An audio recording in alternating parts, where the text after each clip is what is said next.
Saudações, tradutores e intérpretes. Este é o Tradus Talk, o podcast de tradução e interpretação da Academia Tradus. Não esqueça de se inscrever nas redes sociais da Academia Tradus, para não ficar de fora de todas as nossas novidades. Com vocês... Eu, novamente, o Arley dos Santos. Sejam bem-vindos a mais um episódio do nosso podcast Tradus Talk. Hoje, já em ritmo de contagem regressiva, porque faltam 5 dias para a gente iniciar o segundo seminário online de tradução e de interpretação no Par Libras Português, o SOTILS. Se você ainda não se inscreveu, eu não sei por que você ainda está demorando, mas se inscreve para participar, posicionando o seu celular aqui, né, para ler esse QR Code. Para quem está nos ouvindo pelas plataformas de áudio, o link para a inscrição do SOTILS também está no episódio do podcast e aqui embaixo na descrição do vídeo. Hoje nós vamos dar continuidade aí nos nossos diálogos, nas nossas conversas, conhecendo os nossos convidados que vão participar dessa segunda edição. Então não esquece, já se inscreve no canal, já segue a gente nos players de áudio para executar os podcasts e vem com a gente participar deste que vai ser um seminário repleto de muita discussão sobre tradução e interpretação. E para me ajudar nessa entrevista, para bater um papo super legal, a gente vai ter o professor João Moreno. Seja bem-vindo, meu querido. Oi, pessoal, boa tarde. Estou eu aqui de novo, e mais uma vez. Quando não interpretando, dando entrevista, quando não dando entrevista, participando da entrevista, quando não participando da entrevista, fazendo gerenciamento técnico. É multitarefa, É isso, né? Multitarefas, é sobre isso. Hoje, nosso bate-papo vai ser maravilhoso com meu querido colega e conterrâneo do mesmo estado que eu, professor Anderson Pereira. Nós vamos conversar um pouquinho sobre ensino de Libras e sobre a pesquisa de mestrado dele. Boa tarde, professor Anderson. Como você está? Você está sem som, professor? Opa! Boa tarde, professor João. Boa tarde, professor Arlen. Boa tarde, nosso querido intérprete. Boa tarde a todo mundo que está acompanhando. Sejam todos bem-vindos ao podcast. Eu tomando de conta do podcast do professor Arlen. Sejam todos muito bem-vindos ao podcast. A gente vai falar hoje sobre tradução, ensino de Libras. Vamos falar sobre minha pesquisa também na área de mestrado. É uma alegria poder estar conversando com vocês sobre esses temas. Muitíssimo obrigado a todas as pessoas que estão em qualquer lugar do Brasil acompanhando a gente. Não se esqueça que o link para se inscrever no nosso evento está na descrição do vídeo. E vai ser um momento ímpar para a gente discutir sobre processos tradutórios no Par Libras Língua Portuguesa, tá bom? Muitíssimo obrigado, professor Arlen, pelo convite. Muito obrigado, professor João, por estar aqui com a gente novamente. Gente, nós vamos abrir um podcast com esse menino. Fala super bem. Fala bem, vende bem, é ótimo. Não é? Ele aqui mais vezes, viu? A gente vai bater meta de inscrição. Volte mais vezes, nossa, super legal. Obrigado, vamos lá. Já temos aqui um tanto de comentários, pessoal do Maranhão, né? Um monte de aluno também do professor Anderson, que veio compartilhar com a gente um monte de ideia. E, pessoal, deixem suas perguntas aí no chat, que em breve a gente vai compartilhar com o professor Anderson e a gente vai trocando figurinha aqui. Como vocês já sabem, o nosso bate-papo é informal, nada teórico acadêmico, mas envolve algumas questões teóricas acadêmicas também, porque a gente não consegue fugir muito disso, né, João?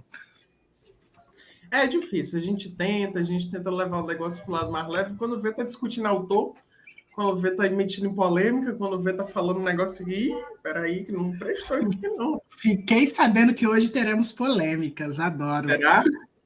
Meu querido, já começa pra gente dialogando um pouco e falando um pouco pra galera, como que Libras entra no seu caminho, da onde que veio o seu aprendizado de língua de sinais, como que você viu nisso uma oportunidade de trabalho como intérprete? Perfeito, professor Arlen. Olha, para quem ainda não conhece a minha história, eu comecei aprendendo Libras dentro da Casa dos Padres, eu fui seminarista só um ano, no ano de 2007, né, na capital São Luís, que é a capital do meu estado. E ali eu tive a oportunidade de encontrar 2 surdos, cujos sinais são esse aqui, o Antônio Hercles, o Joaquim e o Antônio Hercles. Eles frequentavam a nossa casa nas celebrações da sexta-feira à noite, e após a celebração, a gente reunia ali os seminaristas com eles para jantar e também para conversar sobre Libras, né, aprender um pouco. E aí, quando eu saí da vida religiosa, eu voltei para minha cidade, que é Pinheiro, né, o sinal é esse aqui, lá no estado do Maranhão, 4 horas da capital São Luís, e eu tive um contato com alguns alunos que, na época, ainda era sala especial, né, numa escola, da rede estadual e, posteriormente, na APAI, né, na Associação de Pais e Amigos dos Excepcionais. E aí, a partir desse trabalho voluntário dentro da APAI, eu fui me constituindo como um profissional, que, inclusive, sou muito grato eternamente à associação pela oportunidade que me foi dada. E nesse intervalo, 2008 para início de 2009, que é quando eu passo no primeiro seletivo para a área, já bem rápido, eu tive contato com algumas pessoas do CAS de São Luís, que foram para a minha cidade ministrar um curso para profissionais da área da educação, mas da rede estadual. Como eu era voluntário da PAI, eu fiquei entrosado ali no meio do curso, mas devido à minha desenvoltura, acabei conquistando ali um certificado, não com a carga horária total, né, mas o CAS, que eu também sou muito grato por isso, acabou me certificando. E esse certificado me possibilitou, no ano seguinte, passar no seletivo da rede municipal e também da rede estadual. Então, eu comecei já, praticamente 2 anos de estudo, eu já comecei, então, a trabalhar no 3º ano que eu tive contato com língua de sinais. E daí para frente já são, só na rede estadual, 13 anos de trabalho prestado, e eu sou muito grato e feliz por essa profissão. Nunca vendi nada, como disse o professor João, vendo muito, mas eu nunca vendi outra coisa na vida, nunca trabalhei de outra coisa, eu espero em Deus que eu nunca perca as minhas mãos, para mim não ter que fazer outra coisa, né? Porque eu realmente não sei fazer outra coisa, eu só sei fazer libras. Tá bom? Foi isso. Ai, meu querido, que legal, né? E, João, ele traz aquela questão que a gente discutiu no seu episódio do CAS, né, do Maranhão, seu único espaço formativo do Estado. Gente, pessoal do Estado do Maranhão, vambora? Tem que movimentar. No meu episódio na semana passada, eu comentei com o professor Warley que aqui no Estado, a única instituição que ainda fornece a formação de intérprete de forma mais consolidada é o CAS. Nós ainda não temos uma instituição privada ou mesmo pública que ofereça esse curso de forma sistematizada, organizada, que tem uma abertura regular. E aí, com isso, professor Anderson, eu te pergunto, como você enxerga a formação de tradutores e intérpretes que atuam na rede hoje? Não só na rede pública, mas a sua percepção de forma geral aqui no nosso estado? Resumidamente, é precário, né, João? Tu vivencia essa realidade do Maranhão, tu sabes que a gente tem muitos intérpretes no Maranhão. Olha, em 2010, que foi quando eu passei no meu primeiro concurso da rede estadual, a gente teve aí uma possibilidade de difundir o trabalho de interpretação para os interiores do estado, né, que estava de grande modo resumido ali a capital e etc. Em 2016, a gente teve um novo concurso da rede estadual e mais intérpretes foram se espalhando para os interiores. Só que de lá para cá, de 2010 para cá, eu já participei de uma formação continuada pela rede estadual. E, são 13 anos, gente. É muito tempo para a gente ter uma formação continuada oferecida oficialmente para intérpretes pela rede estadual. Fora isso, os municípios, eles sempre têm um trabalho um pouco mais atrasado. Então, embora a capital São Luís também tenha na rede municipal um trabalho nesse sentido, inclusive já tem uma escola bilíngue, mas é centrado na capital. Então, quando a gente fala a nível de estado, a gente está vivenciando outras realidades. A gente tem que verificar outras realidades. Então, no interior, que é a minha realidade, eu vejo uma precariedade na formação do profissional e também na formação continuada, na formação básica e continuada. E isso se expande dentro da área para os professores de Libras. Durante algum tempo, a gente teve na escola onde eu trabalho os 2 instrutores surdos. E nós éramos felizes e sabíamos disso.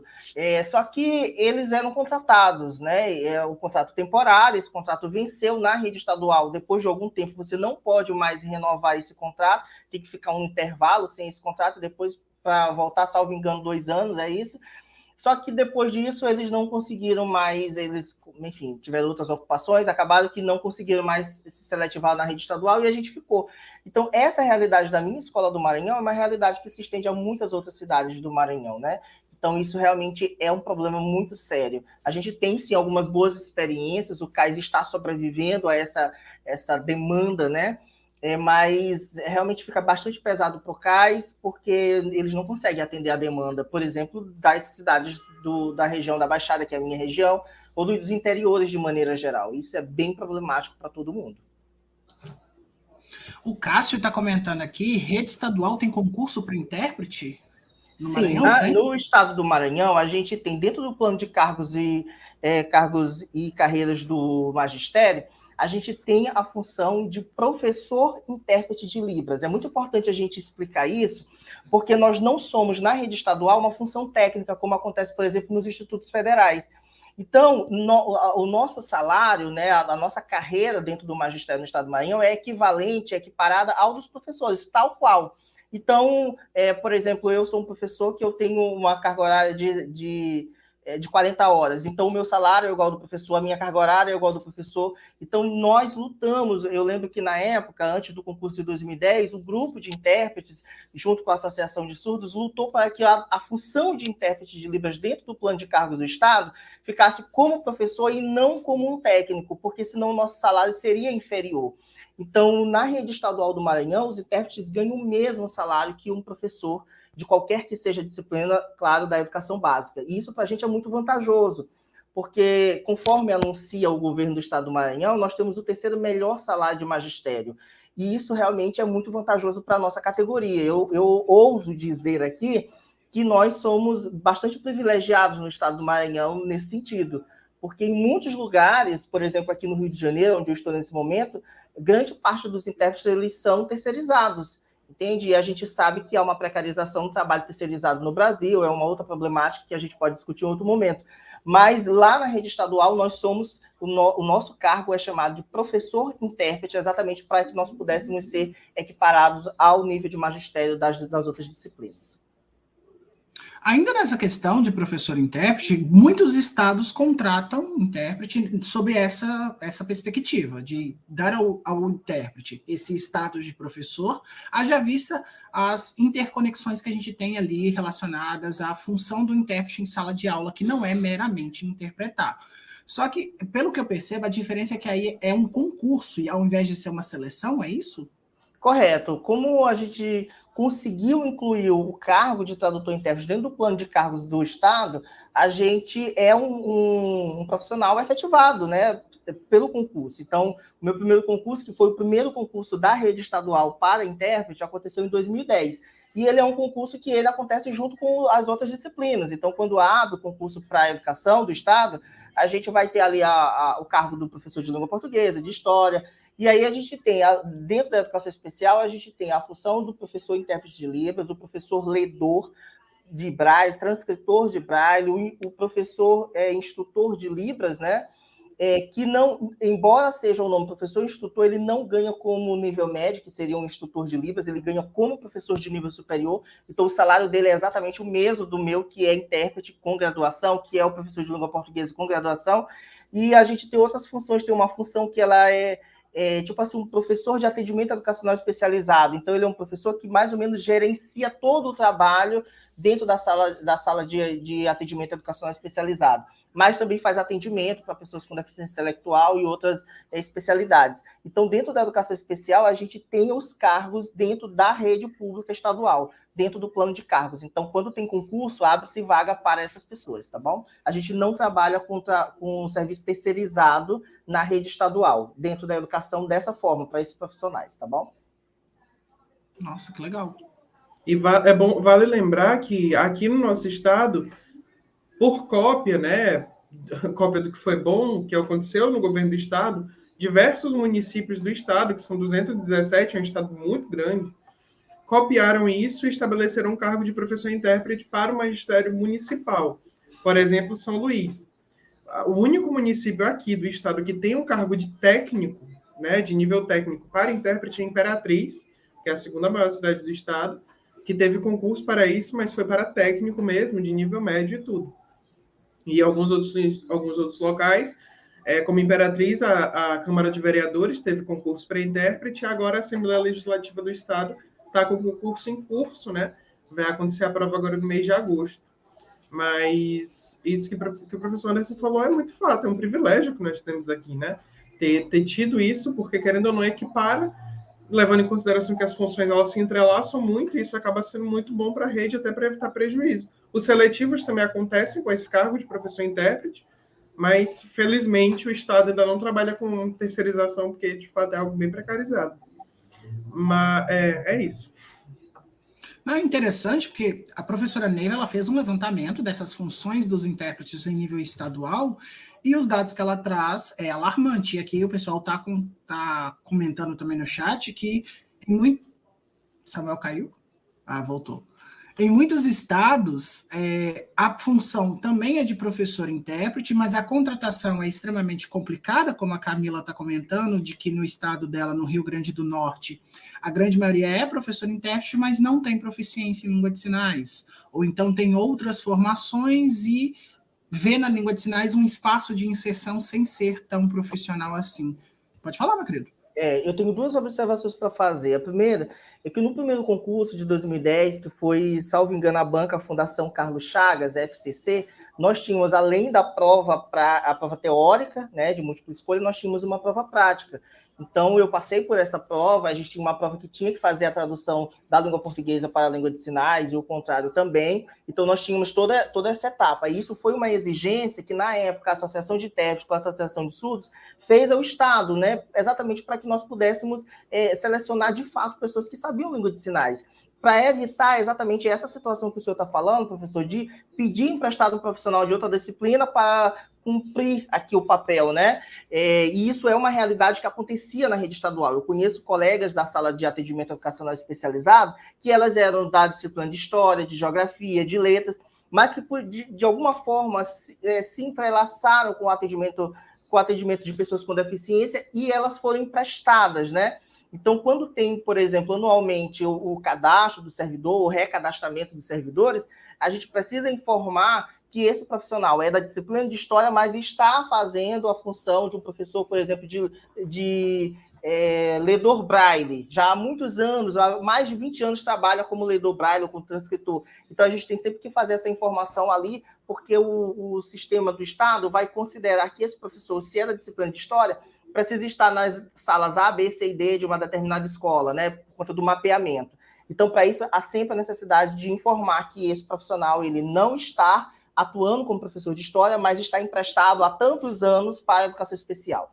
De 2010 para cá, esses números desses profissionais diminuíram exatamente porque deu-se vaga para as pessoas que atuam de fato na área. Então, quem passou no concurso de 2010, eu, por exemplo, lá no meu contra-cheque tem professor-intérprete. Então, eu não posso, por exemplo, dar aula de História, embora a minha formação básica seja História, porque eu passei no concurso para tradução e interpretação. Quem passou como ledor braille, embora seja formado em Geografia, não vai dar aula de Geografia, porque a função dele é esta aqui. Então, isso é uma informação muito importante da gente considerar. Sobre o concurso de 2000 e... O intérprete caiu. Voltou. No concurso de 2016, para a área de Libras, nós não tivemos a prova prática. Ok, nós não tivemos a prova prática, e isso foi um grande problema na época, quiseram cancelar o concurso, mas, de alguma forma, a rede, né, o Estado, conseguiu, pela justiça, justificar que não havia necessidade, etc. Enfim. E aí, no segundo concurso de 2016, nós tivemos apenas a prova teórica. Por conta disso, eu posso afirmar, por experiência, que alguns colegas, eles chegaram na rede, né, via concurso, sabendo mais ou menos Libras. Não que isso em 2010 não tenha acontecido, né? Enfim, a gente precisa saber Libras, mas às vezes um pouco de sorte ajuda. Então, no do concurso de 2016, a sorte foi maior, né? Porque a gente só tinha a prova teórica, e prova teórica entra competência, obviamente, mas de repente ali um lance, uma questão foi anulada, aí ganha ponto, um pouco de sorte também dá uma ajudada. Então, algumas pessoas entraram e não sabem de fato sinalizar. Isso é um grande problema para a rede, para os alunos e para a comunidade surda em geral, tá bom? Então, essa problemática lá do Rio Grande do Norte, ela é uma problemática que se aplica em muitos lugares do Brasil e o Maranhão não está isento disso, infelizmente. E aí, fazendo um elogio ao nosso estado, como eu sempre brinco com o professor Arley, o Maranhão é o centro do mundo, tudo acontece aqui, entendeu? O que vem de bom, o que vem de ruim acontece aqui. Se tem estado melhor do que esse, desconheço. Entendeu? É verdade, tanto é verdade que geograficamente nós estamos mais próximos da linha do Equador, quer dizer que está ali no centro de tudo, né? Estamos no centro do mundo. O Maranhão é o centro do mundo.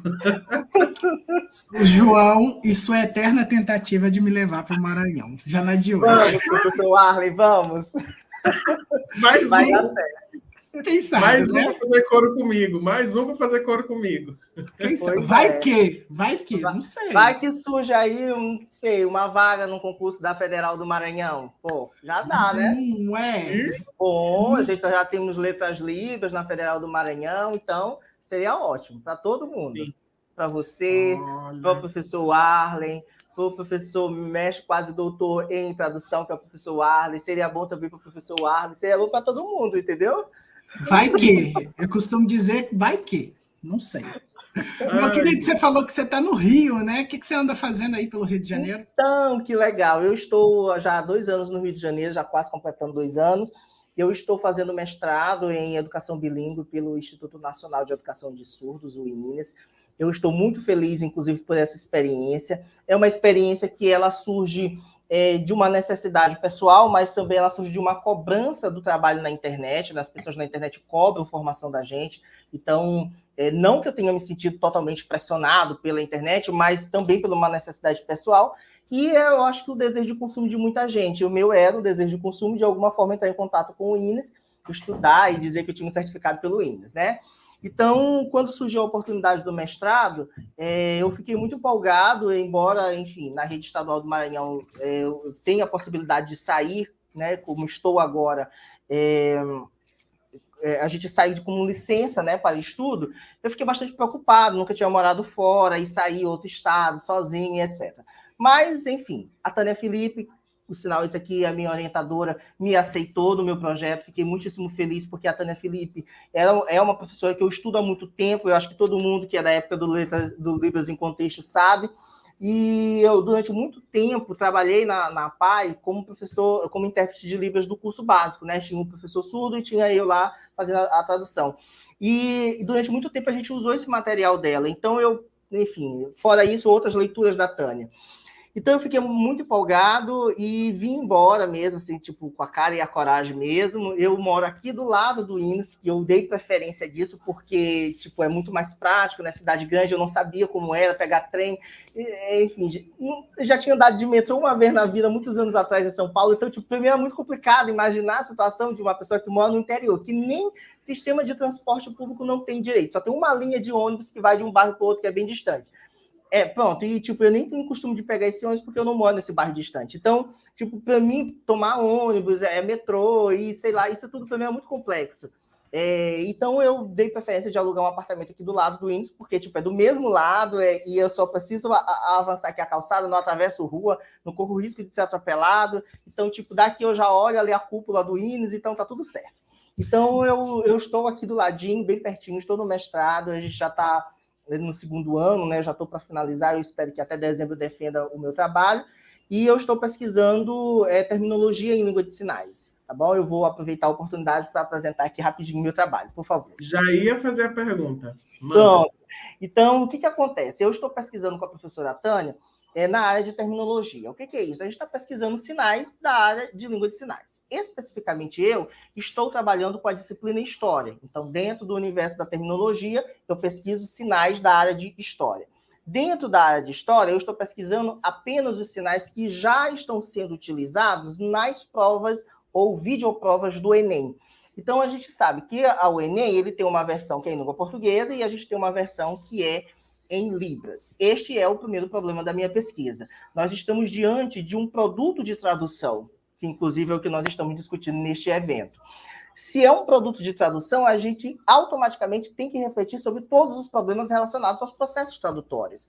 Então, dentro da videoprova do Enem, a gente tem uma sinalização que ora vai ser, isto já é resultado de minha pesquisa, ora vai ser de fato uma terminologia, ou seja, é um sinal que ele expressa um conceito, tá? De maneira clara para que outras pessoas possam compreender. Então, é um sinal que tem um conceito, mas, ora, vai ser a apresentação de uma sinalização que é, na verdade, uma estratégia de tradução. É uma explicação do termo. Então, a gente não tem sinal para uma dada palavra, então a gente vai lá e explica para que o surdo possa compreender aquela ideia. Então, veja que são duas coisas diferentes. Uma coisa é eu dar o sinal, outra coisa é eu dar uma explicação de um sinal, de uma ideia que não tem um sinal, né? Então, além disso, a gente tem situações em que a terminologia ela vai ser ali soletrada. Por terminologia, só de maneira geral para a gente compreender, a gente está falando termos que são específicos de uma área. Por exemplo, o sinal casa não é uma terminologia da área de história, porque casa é um sinal básico, né, do vocabulário comum, geral. Quando a gente fala em terminologia, a gente está falando daquele sinal que é especializado, é aquele sinal que é específico de uma área. Por exemplo, a gente pode fazer o sinal de escravo, por exemplo. Então, o sinal escravo, que isso, inclusive, é um problema da minha pesquisa, escravo, tem pelo menos 4 ou 5 variações do sinal escravo dentro das videoprovas do Enem. Isto é um problema também. Dentro das várias perguntas que eu faço na minha pesquisa, eu estou questionando, o surdo está entendendo o que está sendo dito? Por que a gente pergunta isto? Porque se as pessoas que estão traduzindo essa prova, que são geralmente pessoas surdas, isto é um outro problema, que não são formados na área de história, isso é uma discussão que eu vou trazer do meu trabalho, se eles estão apresentando uma terminologia, a pergunta é, as pessoas que estão ouvindo essa prova, elas já viram essa terminologia em algum lugar? Os intérpretes que estão lá nas escolas, nos diversos lugares do Brasil, elas conseguem apresentar exatamente essa mesma terminologia? Outra questão que eu trago existe variação dentro do universo das terminologias? No vocabulário básico, a gente sabe que existe. Branco e branco é a mesma cor, mas a gente utiliza termos diferentes. Dentro do universo das terminologias, quando eu falo de primeiro reinado ou primeiro reinado, por que eu estou utilizando uma tradução direta primeiro e rei ou coroa? Por que isso? Isto também é um problema que a gente precisa considerar. Eu estou pegando uma terminologia, uma palavra do português e associando a elas uma expressão, um termo em língua de sinais. Então, isso é uma tradução direta. A gente não tem um termo específico em Libras para essa situação de primeiro reinado. Então, são discussões múltiplas. Como disse certa vez a professora Tânia no e-mail que ela me mandou, nós encontramos um baú possíveis de pesquisas. E é verdade, existem muitas questões que precisam ser colocadas ali, né, frente a essas videoprovas do Enem. Então, a gente está fazendo essa pesquisa, eu já cataloguei das provas de 2017 até 2022, que é o ano passado, todas as questões que são referentes à disciplina de História. É importante a gente lembrar que a prova do Enem ela é dividida por áreas do conhecimento e não por disciplinas. Então, a minha formação básica em História me permite identificar, baseado também em alguns trabalhos, me permite identificar quais questões elas são ligadas à disciplina História, porque no meu trabalho de pesquisa eu estou fazendo essa divisão por disciplina. Cataloguei as questões, verifiquei, comparei, né, na verdade, a prova de língua portuguesa com a prova de Libras, para que a gente pudesse identificar quais terminologias estavam na prova de língua portuguesa e conseguiram ser expressas de alguma forma na videoprova. Isso porque algumas terminologias elas foram ignoradas dentro da tradução, ou seja, elas não foram apresentadas na versão em Libras, e isto é um problema também, porque o aluno surdo vai ficar sem aquela informação, de alguma forma sem aquela informação, né, porque pode ter sido expressa de outra forma. Então, essas questões todas eu fiz já no levantamento. À medida que eu identifiquei as terminologias que foram apresentadas, ou via soletração, ou via explicação, ou via terminologia, pelo menos essas 3, eu fiz, então, uma separação nessa categoria, numa tabela, exatamente para a gente saber quem está sendo terminologia de fato, quem está sendo uma tradução, ou um processo de estratégia de tradução, e quem está sendo soletrado. E, a partir daí, a gente vai tecendo alguns comentários, vai fazendo algumas discussões, tá bom?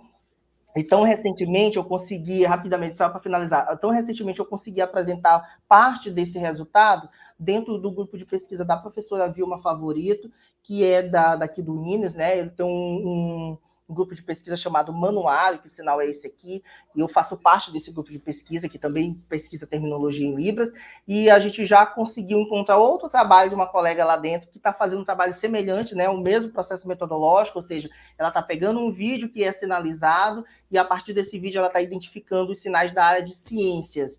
E aí ela consegue identificar, também conseguiu perceber isso também, que no trabalho dela existem algumas sinalizações que são terminologias de fato da área de ciência, outras que são apenas uma estratégia ou uma explicação do termo. Então, eu fiquei muito feliz por isso, porque a gente não se sente só dentro dessa pesquisa. A gente vê que o coleguinha está fazendo um trabalho semelhante, embora em outra disciplina, mas a gente vai encontrar os mesmos problemas e a gente já está conversando sobre isso, tá bom? Gente, eu não sei vocês, mas eu já quero ler. Qual que é a previsão de defesa? Eu espero em Deus que até dezembro já esteja tudo certo, né? Já tenha feito a minha defesa e com certeza eu vou compartilhar com todo mundo, tá bom? Ah, não, tem que sair dessa dissertação, tem que sair pelo menos uns 2 artigos para a gente falar sobre, discutir, porque precisa, gente, olha, eu trabalhei em museu, Em museu, a gente tem uma dificuldade tremenda de fazer mediação cultural em língua de sinais para pessoas surdas, porque existem termos muito específicos da área da arte, e eu trabalhava no Museu de Artes Visuais, que fica no centro histórico da cidade, então tinha que contextualizar muito o que estava ali dentro com o que as pessoas iriam encontrar ali fora. E era muito complicado explicar algumas coisas muito específicas da história do Estado do Maranhão e da história do próprio museu e das obras do museu, porque não se tem sinais específicos para isso, e acaba que muitas vezes é necessário, né? Faz diferença quando você tem aquele termo específico para apresentar a pessoa surda.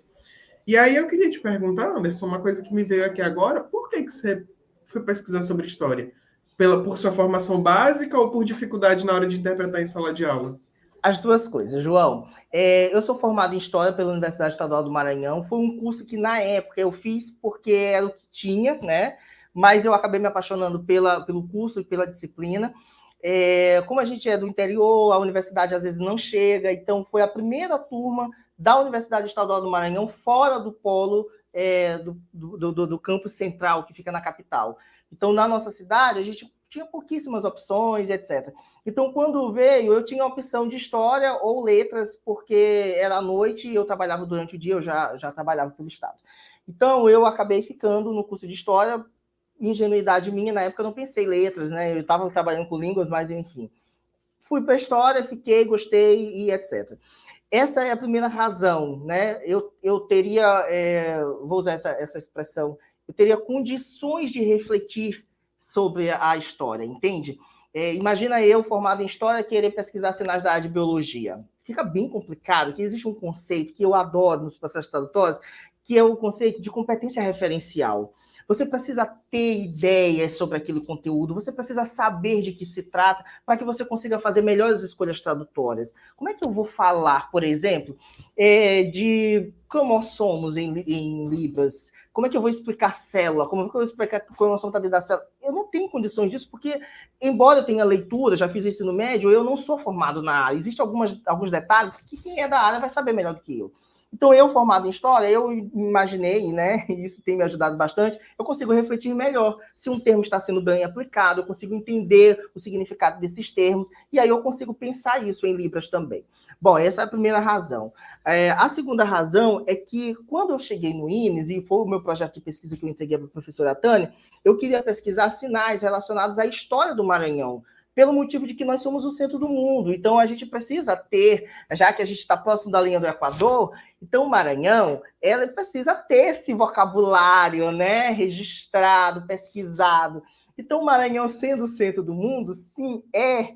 Então, a gente precisava disso, e eu vi que nós não tínhamos. Eu fiquei imaginando como é que a gente vai falar de Ana Jansen, o sinal dela é esse aqui. Ana Jansen, que é uma personagem icônica da história do Maranhão, do século XIX, uma das mulheres mais importantes do século XIX, na capitania do estado do Maranhão, vendia água, tem umas histórias meio macabras dela de relação com escravos e etc., e pessoas escravizadas, né? Então, Ana Jansen é uma personagem que a gente precisa falar sobre ela. Só que nós não tínhamos, né, a gente tem um sinal dela, mas a gente não tem muita coisa produzida em Libras. Então, eu cheguei no INES com o desejo de pesquisar os sinais de história do Maranhão. Infelizmente, não foi possível. Por quê? Porque não é intenção minha criar sinais para essas terminologias. O meu objetivo é pesquisar aquilo que já está sendo dito. E aí, eu quero aproveitar para falar eu tive recentemente uma conversa com a professora Vilma Favorito, que é do Manuário, e ela me jogou uma ideia, né, uma reflexão. Ela disse: Anderson, os surdos estão falando sobre isso? Para eles faz sentido conversar sobre a história do Maranhão? Eles se sentem pertencentes a esse discurso histórico? Isso é uma reflexão importante, porque o surdo também tem a história dele. Entende? Quando a gente reflete a história do surdo, a gente vai refletir, desde a antiguidade para cá, situações muito problemáticas da história de educação de surdos, por exemplo, e da relação deles com o social.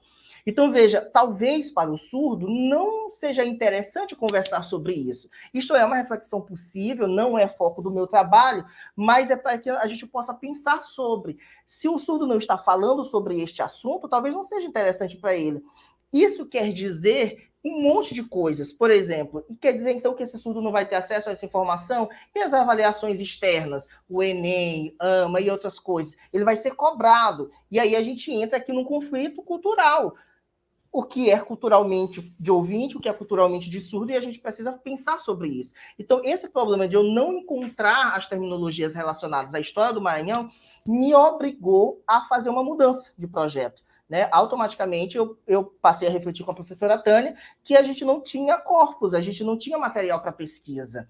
E aí a gente pensou, então, na videoprova. Eu não saí da área de história, permaneci na área de história, mas eu ampliei de história do Maranhão para a história do Brasil, e o meu local de pesquisa ele foi exatamente ali dentro das videoprovas, porque é um material que já está pronto, os surdos já estão sinalizando, ou teoricamente já estão falando sobre isso, então eu vou só aproveitar e investigar ali algumas problemáticas que a gente, porventura, pode encontrar, tá bom?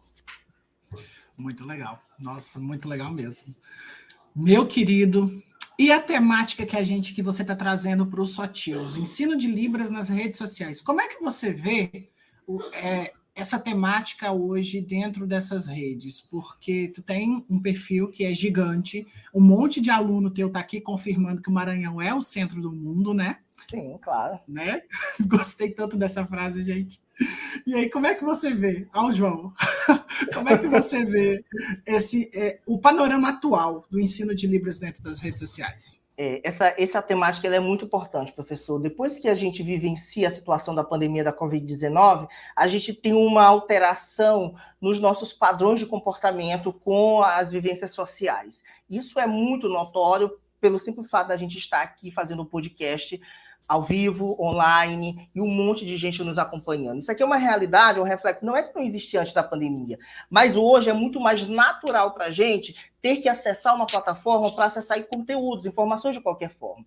E eu, lá no início da pandemia da Covid, eu comecei a refletir sobre, não dessa forma como a gente está vivendo hoje, mas pensei, bom, se eu não posso no presencial, eu tenho que ir para a internet, né, gente? E aí eu comecei a pesquisar e criei o perfil que eu tenho hoje lá no Instagram. Inclusive, muito obrigado, já segue o professor Anderson nas redes sociais, tá bom? Muito obrigado. E aí, esse trabalho, ele me traz, que é uma discussão que a gente vai trazer para dentro do evento do Sotios, me traz uma reflexão muito importante. O meu fazer pedagógico. O meu fazer pedagógico como professor de língua. A vivência e como professor de uma língua gesto-visual, que eu acho que a gente tem que especificar mais ainda. À medida que eu tenho uma sala de aula presencial com os alunos e que eu tenho uma visão panorâmica de todas as pessoas, isso me é um privilégio tamanho que eu não vou ter com tamanha qualidade aqui. Então, eu, na condição de professor, preciso me ressignificar, me reestruturar pedagogicamente. E eu aprendi muita coisa, e quem me acompanha nas redes sociais, especificamente aqui no YouTube, sabe que existe uma coisa diferente na aula do professor Anderson. Essa coisa diferente me é dada pela experiência de chão de escola, de sala de aula presencial, mas o meu interesse pela investigação das coisas digitais. Então, eu trago para essa discussão do Sotios essa visão de que é possível se fazer o ensino de língua de sinais nas redes sociais, né, especificamente Instagram, YouTube, que são as plataformas que a gente mais utiliza, mas a gente precisa se modernizar, eu vou usar essa expressão aqui, a gente precisa se transformar para este ambiente. Este ambiente requer uma série de competências e habilidades que elas não vão ser necessárias lá. Um exemplo muito clássico é como é que a gente vai fazer uma live aqui. O professor Arno, que está montando essa live, ele sabe que a gente não está no YouTube, a gente está dentro de uma plataforma que é chamada de StreamYard, é uma sala virtual. Nessa sala, ele consegue ver todas as ferramentas que estão sendo utilizadas agora. Por exemplo, ele não está no YouTube, o professor Arlen, nem eu, e nem o professor João, e nem o nosso colega intérprete. Nós estamos nesta sala virtual. E a partir desta sala, a gente consegue ver os comentários que estão sendo postados lá no YouTube, a gente consegue ver o tempo, quantas pessoas estão online. A gente tem uma infinidade de informações aqui.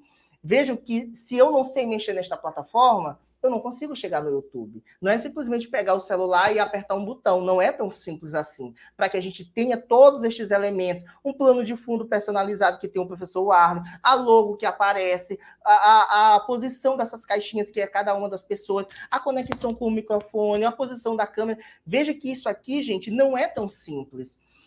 Claro que a gente consegue fazer com muito pouco tempo, a gente consegue se apropriar dessas informações.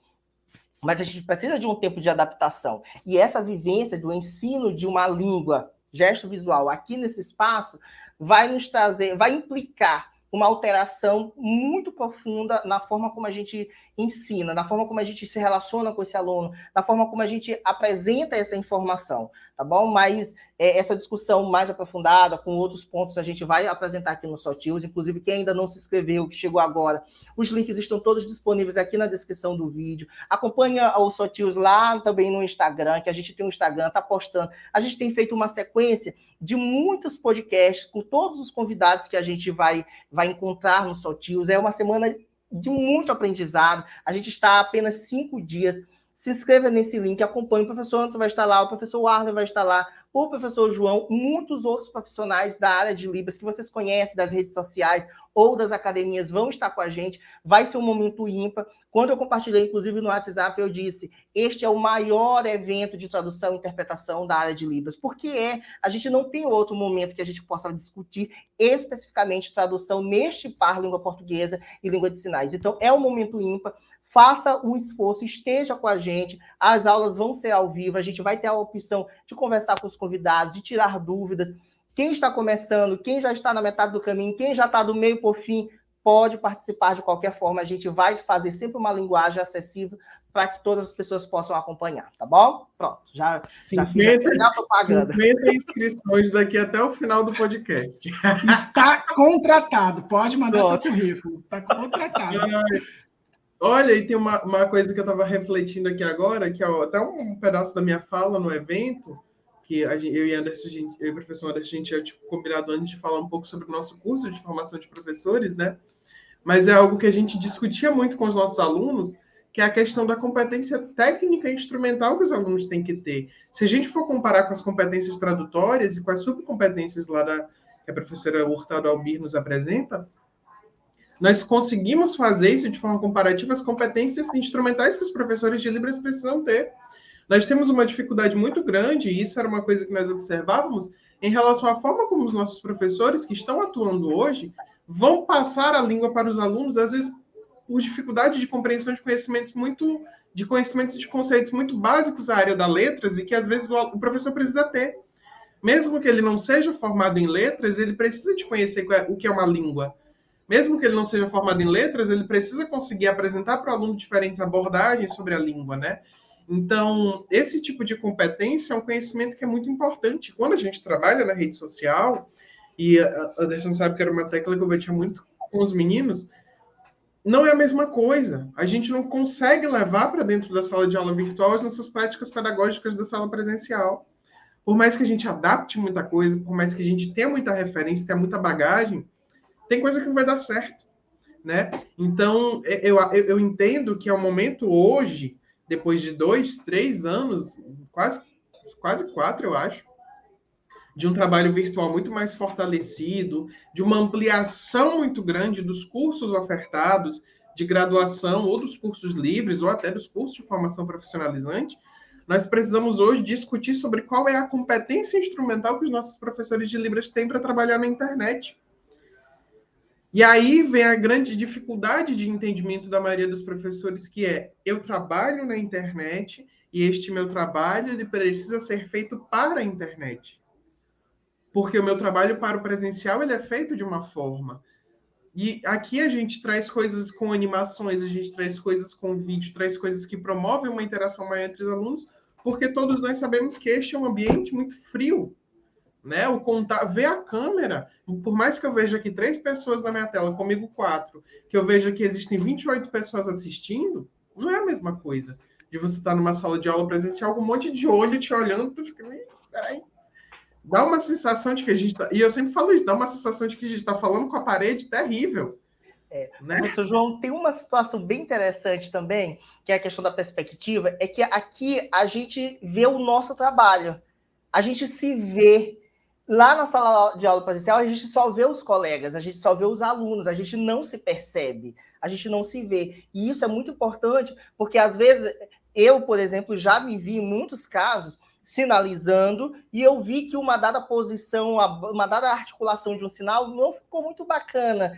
Não ficou. E aí eu começo a me ajustar, porque eu me percebo. Isto é também uma discussão da área de tradução. Quando a gente reflete, por exemplo, as traduções orais para as traduções de língua de sinais, Quando a gente está fazendo uma interpretação, por exemplo, de língua oral, a gente precisa ouvir, e aí a gente ouve essa informação, se for simultânea, né? Ouve essa informação, e aí consecutiva, a gente vai ter que produzir. À medida que a gente produz essa língua, a gente nos percebe, a gente ouve o que a gente está falando. Então a gente consegue pensar, produzir e ouvir a nós mesmos, e aí a gente vai se ajustando, se alinhando. Quando a gente faz uma sinalização de Libras, a gente está ouvindo o palestrante, a gente só está fazendo isso aqui, ó. A gente não está se vendo, a gente está só se percebendo aqui e tentando produzir essa língua de sinais aqui. Então, veja que, à medida que a gente se vê neste universo, nesta tela, a gente consegue perceber a nossa produção linguística. E isto é um processo muito importante dentro da tradução, porque a gente se corrige.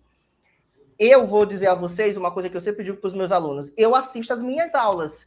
Por que eu assisto as minhas aulas toda semana? Porque eu preciso saber o que eu falei. Eu preciso ver se eu estou dando informação correta, eu preciso saber se eu estou sinalizando corretamente. E meus alunos que me acompanham aqui na terça-feira no YouTube sabem que eu sempre que cometo uma gafe na aula anterior, eu peço desculpa na aula seguinte. Porque essa informação ela precisa ser revista. Lá na sala de aula presencial, a gente não consegue fazer isso também. Aqui a gente consegue se rever, a gente consegue se corrigir. Lá falou palavras ao vento, foi embora. Se alguém percebeu, vai chamar talvez a atenção. Se não, vai ficar por isso mesmo. Então, uma informação lançada na sala de aula presencial, ela se perpetua e a gente não tem oportunidade de reverter isso. Aqui a gente, obviamente, não tem a oportunidade de reverter para todos, mas pelo menos a gente consegue se perceber e tenta fazer esse trabalho de reversão e dizer, olha, a informação que eu dei na semana passada não é correta, nós temos uma nova informação, é essa aqui, etc. Então, isso é uma perspectiva muito importante da gente entender aqui no universo online, que é uma possibilidade da nossa autoavaliação. A gente se autoavalia, a gente se autopercebe, a gente se autocorrige. Tá bom? Eu acho que essa informação é importante também. Eu acho que vocês estão inaugurando um novo olhar sobre a questão da formação desse professor de Libras. Porque até então a questão era muito linguística. Você tem que ensinar Libras sobre a perspectiva de o aluno ele tem que conhecer os níveis linguísticos, ele tem que conhecer as questões sociolinguísticas, a língua na sociedade, as questões teóricas e os modelos teóricos a qual esse ensino está desenvolvendo, mas esse olhar sobre a formação do professor, essa parte mais didática, eu vejo como uma pessoa que faz pesquisa de currículo de formação de professor, que ainda é pouquíssimo explorada, e é o curso que vocês propõem, que vai trabalhar exatamente essas competências que estão para além do ensino de idiomas, mas como esse ensino de idioma é, de certa forma, embalado, como que ele é revestido dessas metodologias teóricas que estão no campo da formação do professor, é um olhar completamente refrescado dessa nova perspectiva da inserção do professor, porque até então, como vocês bem colocaram, era a sala de aula, 28 olhos nos olhando,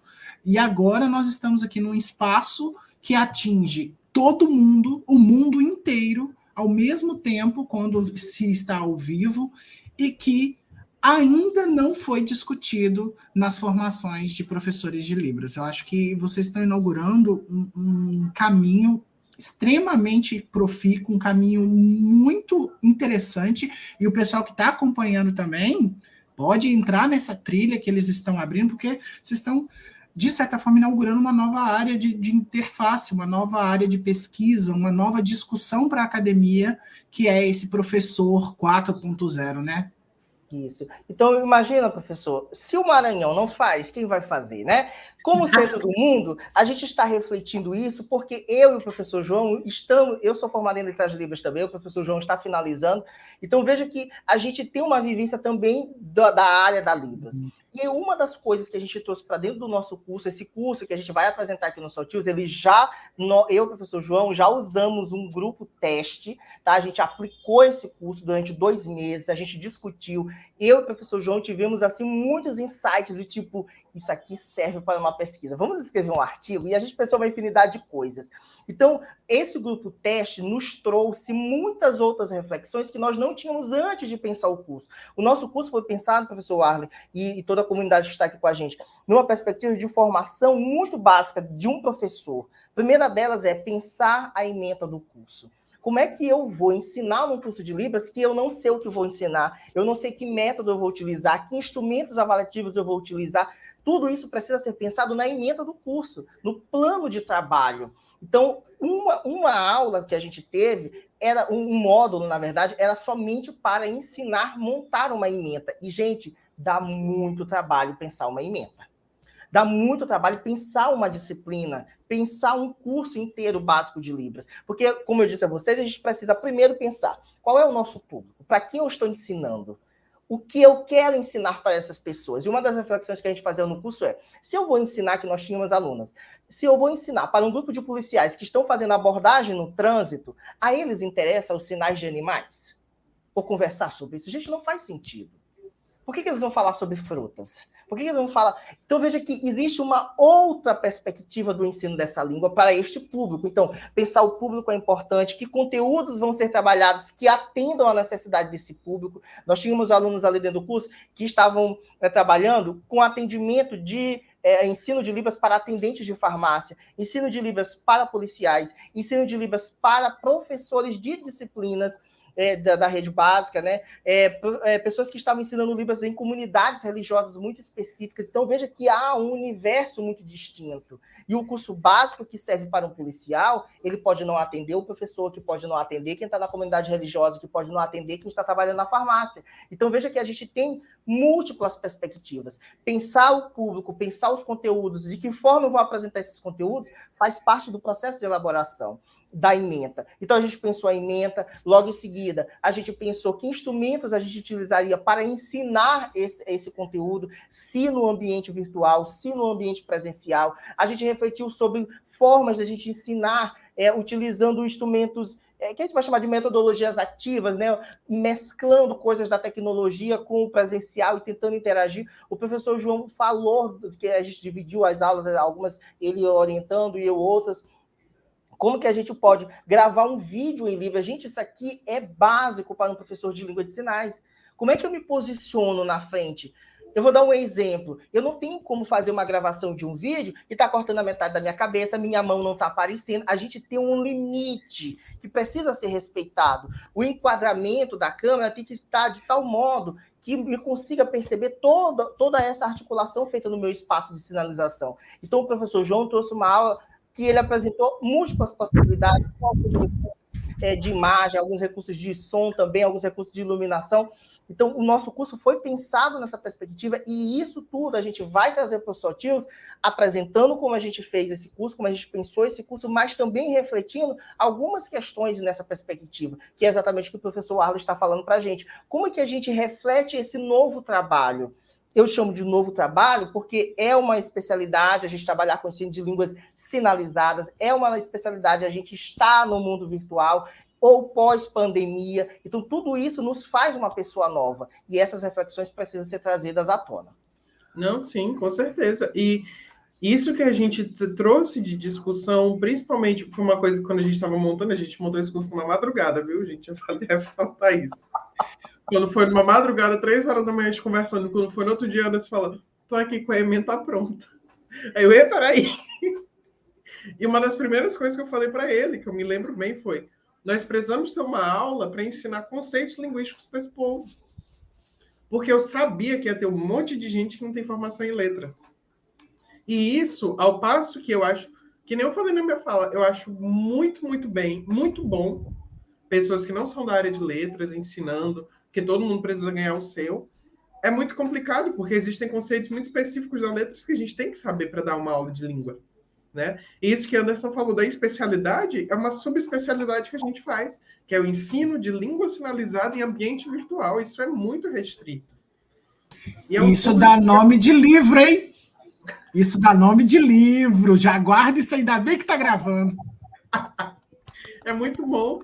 E aí, como última pergunta, encaminhando já para o final, eu queria te perguntar, professor Anderson, qual a sua perspectiva sobre a formação dos sinalizantes hoje, né? Com essa multiplicidade de cursos que nós observamos, qual o perfil dos alunos que chega para ti, né? Os que já passaram, os que nunca passaram, os que estão iniciando seu estudo agora, como você percebe isso? Professor, a gente está recebendo uma demanda de alunos que estão trazendo características dessa vivência virtual. Existem muitas pessoas que estão me acompanhando na terça-feira que elas me dizem sempre assim: professor, que bom que essa aula fica gravada, porque eu não posso na terça, ou eu chego muito cansado, ou eu trabalho à noite, mas eu posso acompanhar depois. E acompanham e assistem 1 hora de aula inteira, como existem muitas pessoas que estão acompanhando esse podcast agora gravado, mas também o ao vivo, vão acompanhar inteiro porque se interessam pelo tema, querem. Existem múltiplas formas da gente se relacionar com isso. Algumas pessoas, de fato, têm dificuldade, professor, eu não consigo acompanhar, eu não sei, eu não acerto, eu não sei mexer, meu celular buga. Tem gente que assiste as minhas aulas da terça-feira, coloca na TV, como na TV não pode responder o chat, usa no celular também para responder as perguntas que eu vou fazendo. Então, veja que isto aqui é uma adaptação que a pessoa faz em casa, porque ela quer, de fato, estar com a gente. E eu preciso apresentar um conteúdo de qualidade, eu preciso honrar o tempo que essa pessoa tem aqui na internet comigo. São novos comportamentos que exigem de nós novas adaptações. Eu preciso me adaptar para a vivência desse aluno. Isto é uma coisa que a gente vai trazer para o mundo virtual, que é a ampliedade ou a amplitude da informação, até onde ela chega, até onde a gente pode chegar. Eu aqui agora estou ao vivo com o professor Arlen, com o professor João. Existe um número de pessoas que estão aqui, mas depois deste momento ao vivo, a gente vai ter uma infinidade de pessoas que vão acompanhar e a gente não sabe até quando.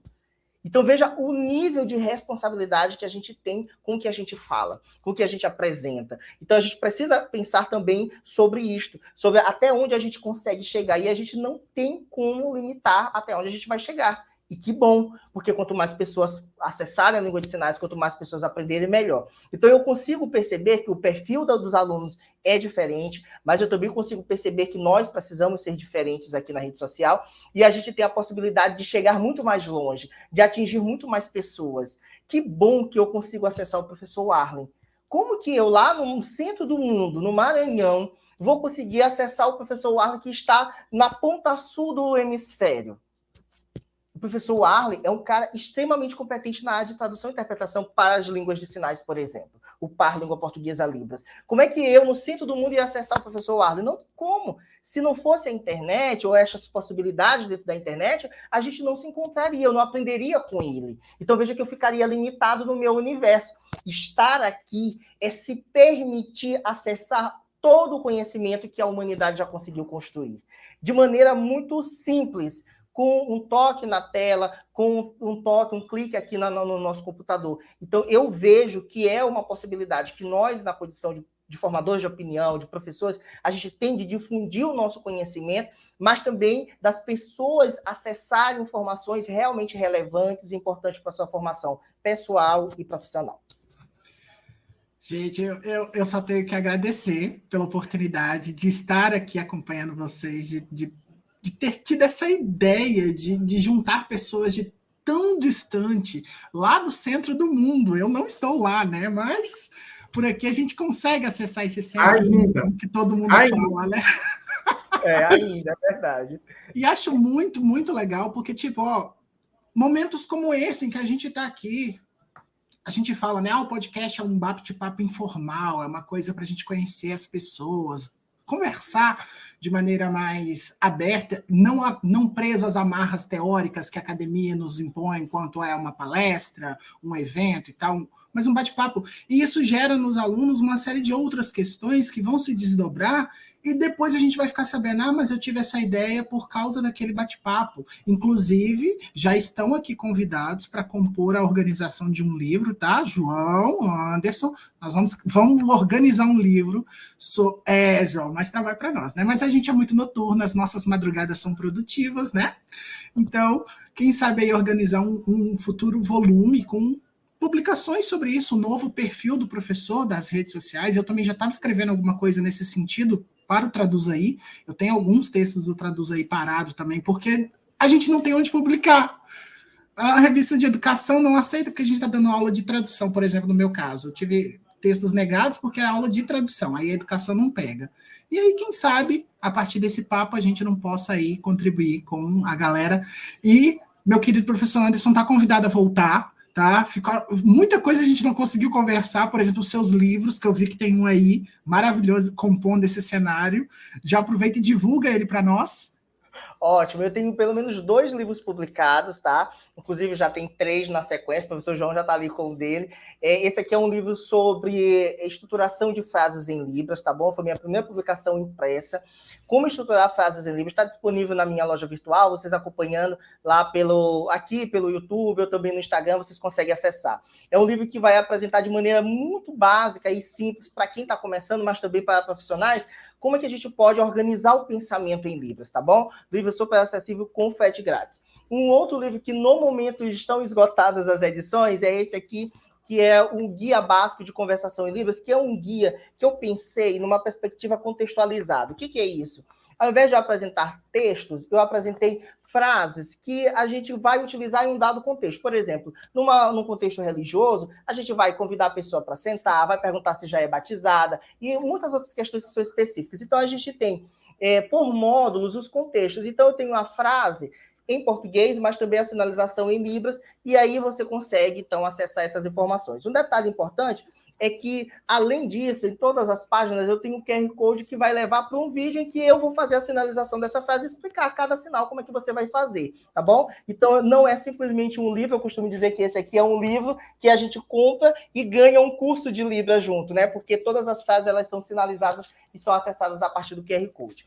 No momento, eu estou com esses 2 livros já publicados, mas a partir de agosto eu estarei fazendo também a publicação de 3 livros que são para ensino de Libras, curso básico, intermediário e avançado. Estou finalizando a diagramação desses livros.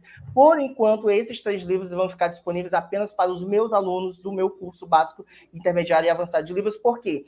Porque eu vou fazer a publicação e eu vou testar, validar essas informações, essa metodologia, essa forma de trabalho. Então, os meus alunos que já se inscreveram nos meus cursos já sabem que vão ser cobaias, sim, dos meus métodos, das minhas formas, exatamente para que no ano seguinte eu consiga, então, oferecer isso para a comunidade geral com um conteúdo mais validado, mais solidificado e com muito mais qualidade, tá bom?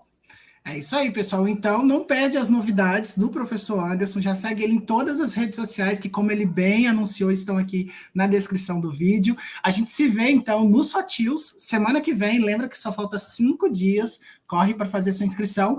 E aquelas pessoas que não puderem participar ao vivo também estão contempladas. Elas poderão acessar o evento de forma gravada posteriormente, não tem problema.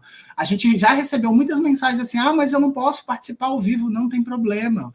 Foi pensado para também ser disponibilizado de maneira gravada nos mais diversos suportes para atender aí às suas necessidades.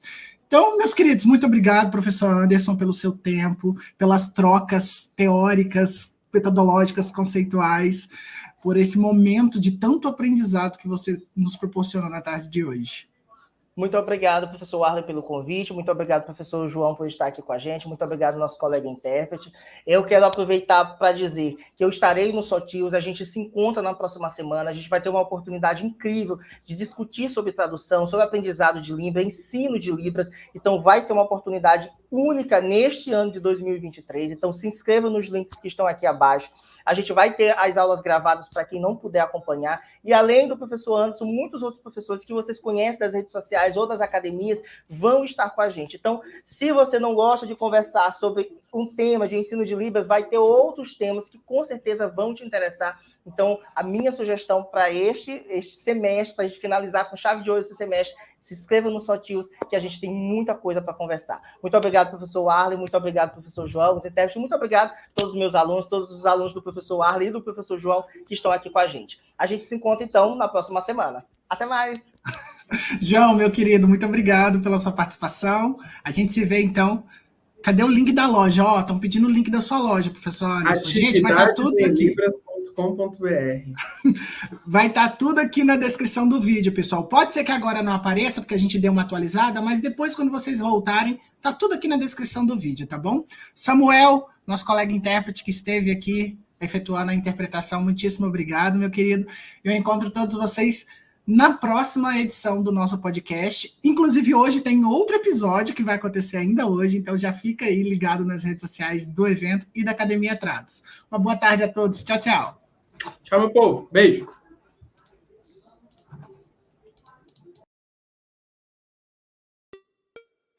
Este foi o Tradus Talk de hoje, o podcast de tradução e interpretação da Academia Tradus. Não esqueça de se inscrever nas redes sociais da Academia Tradus, para não ficar de fora de todas as nossas novidades. Sugestões e críticas você pode encaminhar para podcast@academiatrados.com.br. Até lá, lhe desejamos boas traduções e interpretações.